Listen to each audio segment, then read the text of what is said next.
Үзэгчтэй Монгол брэнд та бүхнийг Монгол ташуур компани захиргаа удирдлагын газрын захирал Бат Заяатай уулзуулж байна. Тэгэхээр танд энэ өдрийн мэнд хүргэе. За та бүхэнд өнөөдрийн мэнд хүргэе. Тэгэхээр бас Монгол ташуур компани барилгын хуурах хольцоо тэр дундаа цагаан замааскийг анх удаа Монголд үйлдвэрлэж байгаа гэж сонслоо. Тэгэхээр энэ талаар мэдээлэл өгөхгүй юу?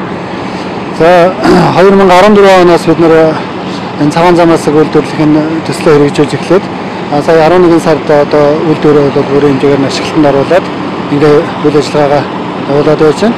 Монголд бол анхны энэ цагаан замаасыг үйлдвэрлэж байгаа. Одоо сүүлийн үед гарч ирж байгаа 921 гэдэг ийм стандартаар хийгдэж байгаа илүү шинэ технологитой юм бүтээгдэхүүн байгаа. Импортоор орж иж байгаа бүтээгдэхүүнүүд бол одоо манайхан бүгд мэддэж байгаа хэрэглээ заншсан 821 гэсэн стандартын цагаан замаас байгаа. Тэгэхээр энэ нь бол одоо дараагийн технологи дараагийн үеэл гэсэн үг одоо манай үйлдвэрлэж байгаа бүтээгдэхүүн. Тэгэхээр бусад одоо импортыг орлох бүтээгдэхүүнүүдэд бас танилцуулахгүй юу? Тэгээ ерөнхийдөө манай компани бол энэ барилгын хуурай хольцын чиглэлээр бол 2011 оноос эхлээд үйл ажиллагаа явуулж байгаа. Барилгын гадна дотор заслын хар замаасаг, бэлтааны цав, бэлтааны чигжээс ерөнхийдөө нэг 10 гаруй төрлийн бүтээгдэхүүн үйлдвэрлээд явж байгаа. Тэгэхээр барилгын хуурай хольцыг хөвчлэн одоо урд хүршээд авч байгаа тийм. Танах одоо ер нь хэрэг хэмжээний барилгын хуурай хольцыг зах зээлд нийлүүлж байгаа вэ? Манай үйлдвэрийн тухай дээр бол зах зээлийнхаа нэг 20-аас 30 орчим хувийг бол хангах юм хүчин чадалтай үйлдвэр.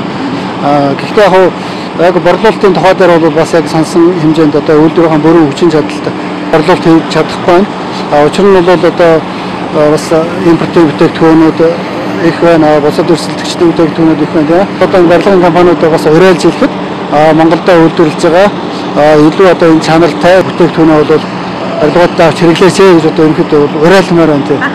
Тэгэхээр импортыг орлох бүтээгдэхүүн үйлдвэрлэлийн хажуугараас экспортод гаргахаар одоо туршилтын журмаар үйлдвэрлэл эхэлсэн гэж сонссон. Энэ талаар яг энэ цагаан замааскны тухай дээр бид нар бол Орос улманы улс руу экспортоор гаргахаар ингээд судлаад бичиг баримтуудаа хөөцөлдөд ингээд бүрдүүлээд явж байгаа. Энэ нь бол одоо нэлээд нааштай шийдвэрүүд бас гарч байгаа.